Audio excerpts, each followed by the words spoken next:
Autumn is one of our fastest growing streamers that we have on the Rumble Gaming roster. She's done a fantastic job both engaging with her fan base because of how personable she is, but she also happens to be one of the top FPS shooters that there are. She's a female FPS player, which is a genre that's male-dominated. Over the past year and a half, I've been a part of Autumn's community. It's grown immensely. It's only gone up and up and up. She's grown her Twitch channel and her stream to 6 figures. Autumn is good at what she does. She is very good at video games. You are watching top-tier gameplay. She's an absolute machine, and she really dominates whoever she plays. She gets a lot of trolls that come to their stream saying, "Who's this guy carrying you?" When in reality, Autumn is better than most guys that can play any video game.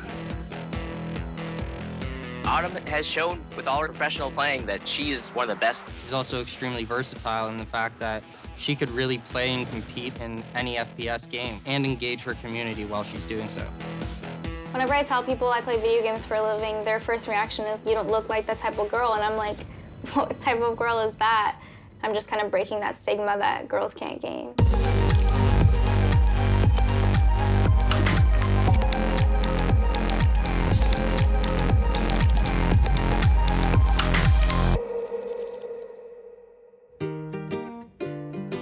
He kicks his legs when he wants to tell you that. I was 4.5, and I got my first Game Boy Color, which was awesome, and I remember how excited I was. And I had this Barbie game that saved animals, which is super cool.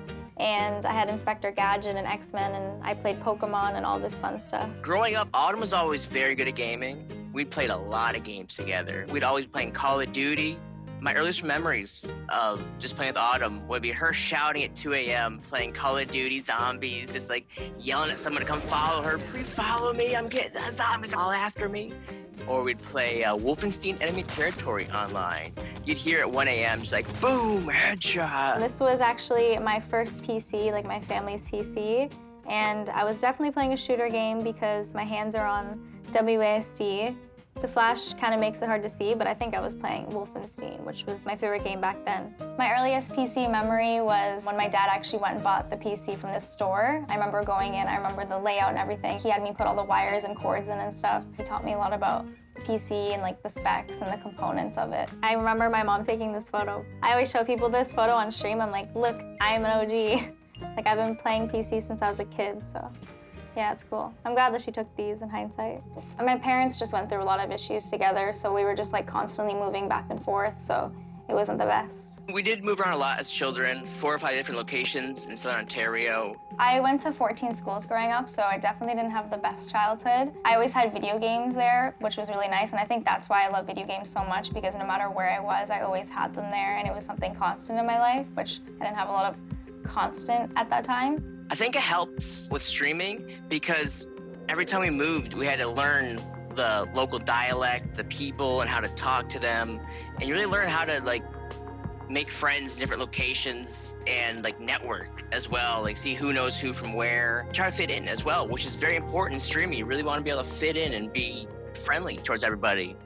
Took me by surprise though, that she was taking gaming to the next level. I wanted to go to school for something animal related. That was my plan in high school. On my exact 18th birthday, my friend actually dared me. He was like, "You should just stream, like why not? Like you play these games every day all the time, like just try it out." And I was like, okay, sure. Twitch is the world's largest video streaming platform, and all of it happens live. So all you need basically is a computer, a camera, and a connection to the internet, and you can basically live stream whatever it is that you happen to be doing right now. So that could be knitting, that could be cooking, that could be painting.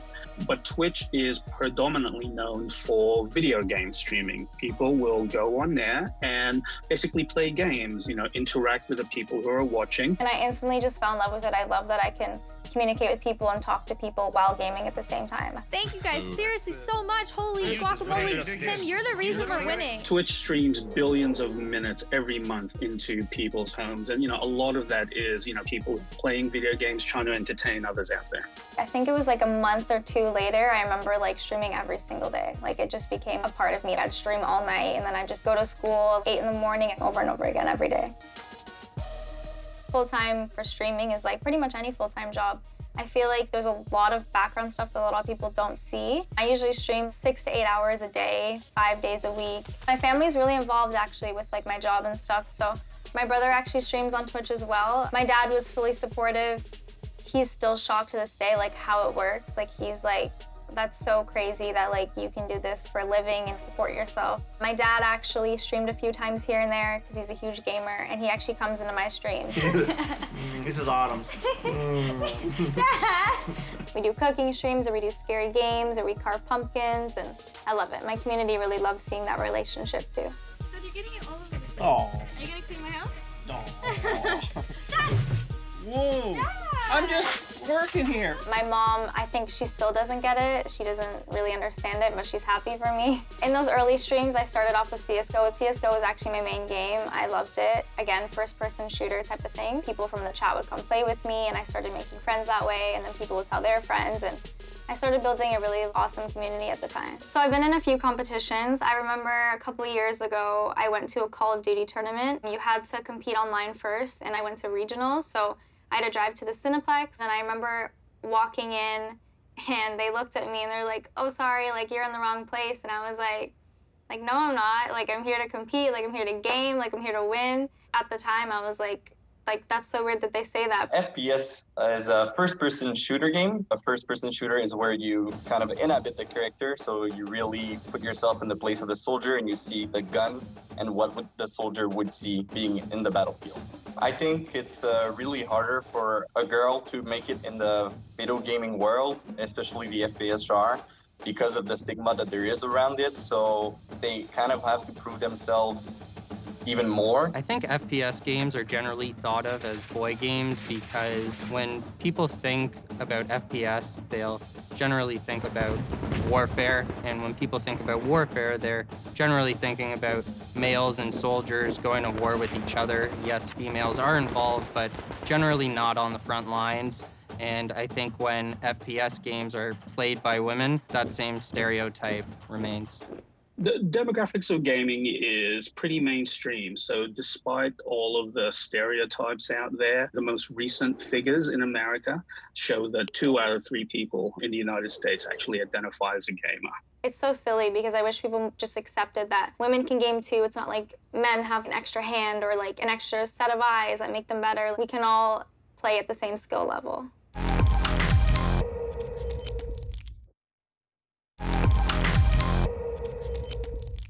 I remember when I was younger, not a lot of girls played video games. I remember going to school and talking about video games, and none of the girls could really relate to me. I'd more relate to the guys. I met Autumn 5 years ago. She was one of the first girlfriends I ever had on Twitch. We met in another chat, and we just immediately connected. I actually ended up flying out to meet her and her husband and her family, and I remember I was just like, nervous, and I was excited because a lot of people don't understand that you can definitely make really great friends online. She's like my little sister. I love her, she's awesome. A lot of viewers coming in, a lot of them are females, and it's so nice to see other women. You kind of like connected in the gaming space because there isn't a lot of us, so you always have to like stick together, and I have my own tight-knit of like 4 or 5 streamer girlfriends. I don't know, I love making like costumes like dead.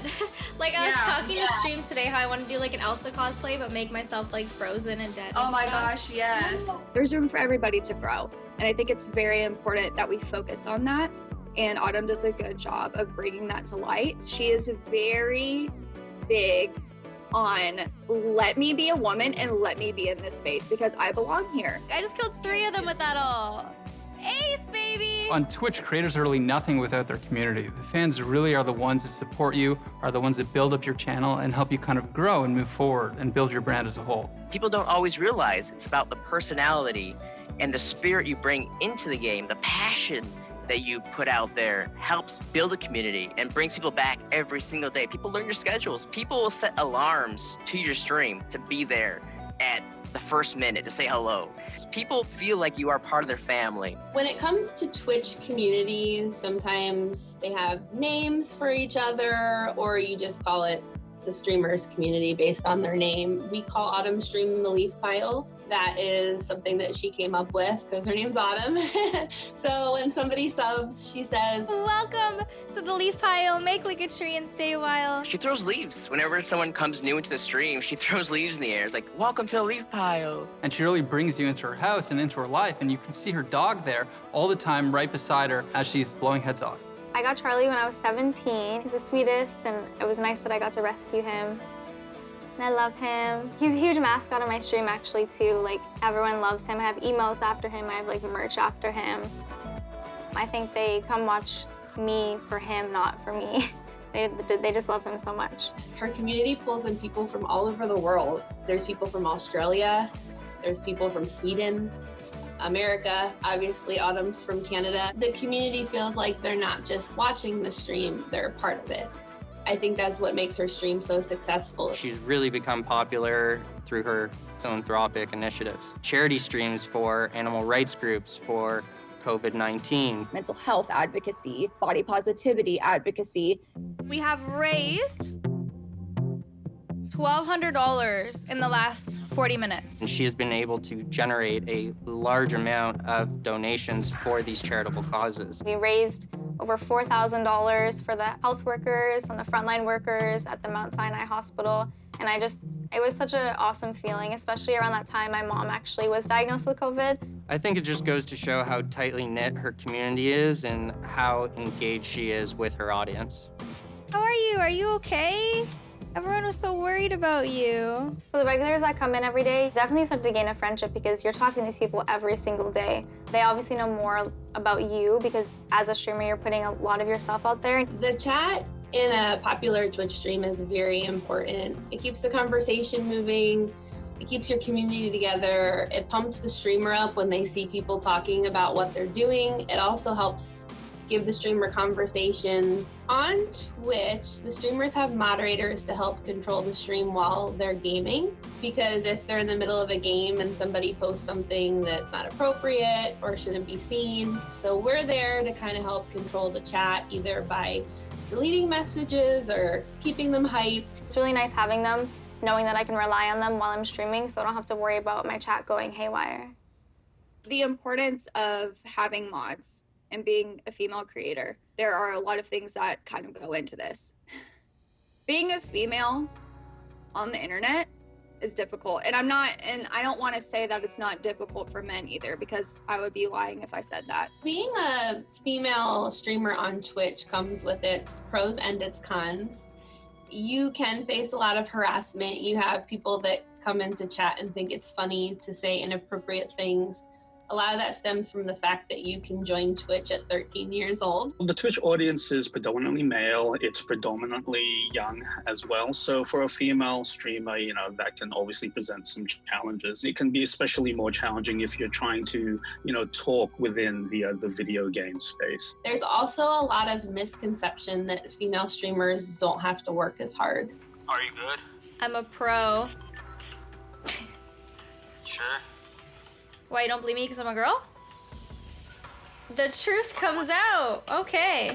They don't want to have to compete with women, especially when a woman is like doing really well. They feel like they have to negate their success and just say, oh, she's only successful because she's pretty, or like, oh, she's only successful because she's friends with this person. They never want to strictly just say, oh, she's successful because she's doing a great job. Every stream, Autumn has to go, guys, Twitch is not a dating app. Women deal with trolling all the time. Some examples of the trolling is just, hey, why don't you go make me a sandwich? Sending unsolicited, pics of their body parts. Just like really degrading jokes and comments and stuff that I still get today.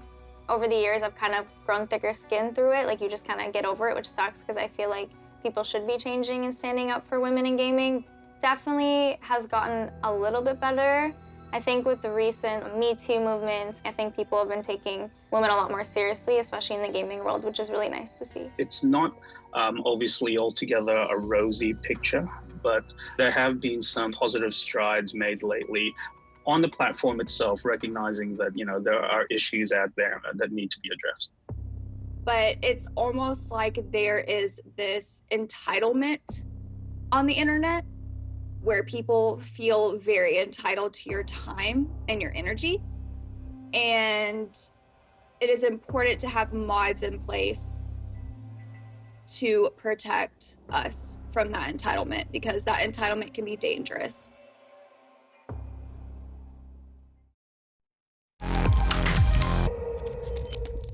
There is this entitlement on the internet where people feel very entitled to your time. That entitlement can be dangerous. When it first started, they were just a friendly person supporting the channel, and I was happy about it. They were a little overbearing, but to me, I was naive. I was like, oh, it's fine, not a big deal. I didn't take the red flags as serious as I should have, because I was like, oh, it's online, like it's not a big deal, it's fine. Months go by and it started to getting more extreme, and it was kind of worrying me.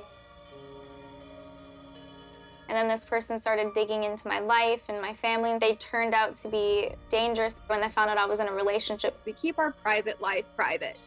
There is a reason for that. I would rather be the victim of harassment and abuse, not my family. They did not ask for me to be in this position. There are streamers that post pictures of their boyfriend or girlfriend on their social media. It's just really personal preference. Like with Autumn's situation, just keeping as much of her life private as she can for her own safety. Because you just never know. It has nothing to do with my job. I don't need to disclose that to anybody. There is a surface relationship here, and it's streaming and the internet, and that's it. Some people just feel that that's not fair. I give you $5 a month. I should get to know everything that you're doing. I should get to know your boyfriend's name. They found this out, and that's when they became dangerous, and they were making remarks about killing me or raping me because I wasn't with him. If I couldn't be with him, then no one could. Received thousands and thousands and thousands of emails. And it was, I have your phone number. I have your address. I know where you live. I know where you go to school. That is absolutely horrifying. Leaving voicemails nonstop. It shook Autumn to the core. Like, she was frightened to stream. She was frightened to go out in public. It scared me. When you're being harassed every day, vivid details on how you're gonna be killed, it gets to you after a while. I almost quit streaming because I was like, I can't deal with this. This is so stressful.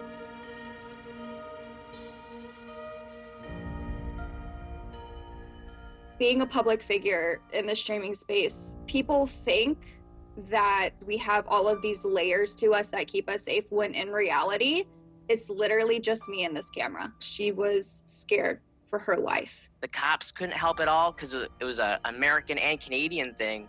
So it was really hard to like pin him down while he was moving around. I remember calling tons of people and making police reports, and he would just get warnings. He would get a warning, and then a couple hours later, I would receive another threat. Like, it wasn't doing anything, it wasn't helping. I missed out on so many opportunities and conventions in America because I couldn't go there because it was dangerous for me. Even the police said themselves, like, yeah, you probably shouldn't go to them, like, it's probably not the best. But then they weren't doing anything at the same time. And it was just like, Autumn, we cannot allow this person to win. I remember telling them, if I die, it's on your guys' hands. Like, there is so much evidence that my life is in danger and you guys are not doing anything about this. I actually had to threaten them to go to social media and news places. And the next day, I remember getting that email and being like, okay, we're moving this case up. I said, you take what happened to you and you tell people about it, first of all, for safety, and so laws can be made. And so other women know that they're not alone, and that you took what someone did to you and you turned it into your power. So when I finally did come forward about what I was going through and how absolutely terrifying it was, I had such an outpouring of love and people supporting me, and like other streamers coming forward and being like, I have the same issue. So it was so nice to realize I wasn't alone. And I feel so bad for all the women that don't have social media or they don't have a following to broadcast what they're going through. Cyberstalking is a real thing and it's a big issue, and more people need to take this seriously. And I feel like a lot of the older generations, like, they just don't understand the internet. They're like, oh, just get off, it's fine. They don't understand, like, this is my job. If somebody was coming into your job every day and harassing you, they would do something about it. You wouldn't have to quit your job. It's the same thing. There should be more laws and regulations keeping people safe, but hopefully they work on something like that soon. Well, I think if someone were to experience some harassment in the same way that Autumn has, no one would blame them if they wanted to stop streaming altogether and take themselves out of the public light. What's really commendable with Autumn is the fact that she's actually done the opposite. She's used her platform for good. She's used her platform as a way to shed light on these issues. And the fact that she continues to grow and continues to be engaged in her community just shows the type of courage that she has. I'm just so proud of her for overcoming such a scary circumstance. I mean, basically on her own, by herself. I'm not gonna let this one person or anybody stop me from doing what I love.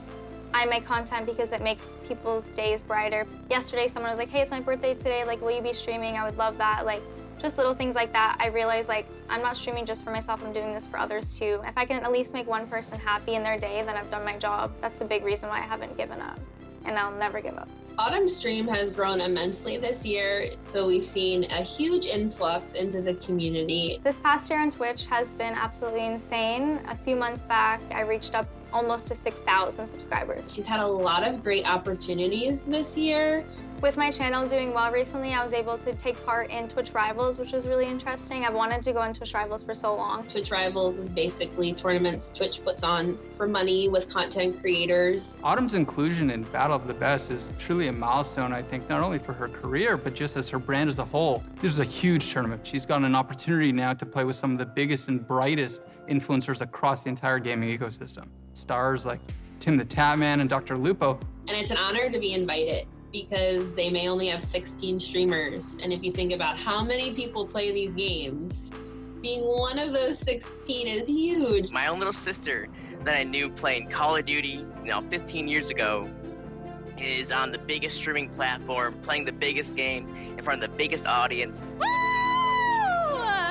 Let's go! I can't believe I pulled that off! I was so excited to be a part of this. Definitely has validated my gaming experience. It was such a rewarding feeling because it's nice to be taken seriously, especially as a woman gamer. If we're looking forward, I can only see Autumn just growing even bigger from here. Also, because she is super competitive and she's very good at the games that she plays, I could see it on an esports level possibly. I think things have been going tremendously well, and I hope that I can keep this up. So I'm gonna keep riding that wave. Things have been great, so hopefully they keep going that way. Thank you guys so much for the support. I appreciate you guys, and I'll see you guys later. Bye!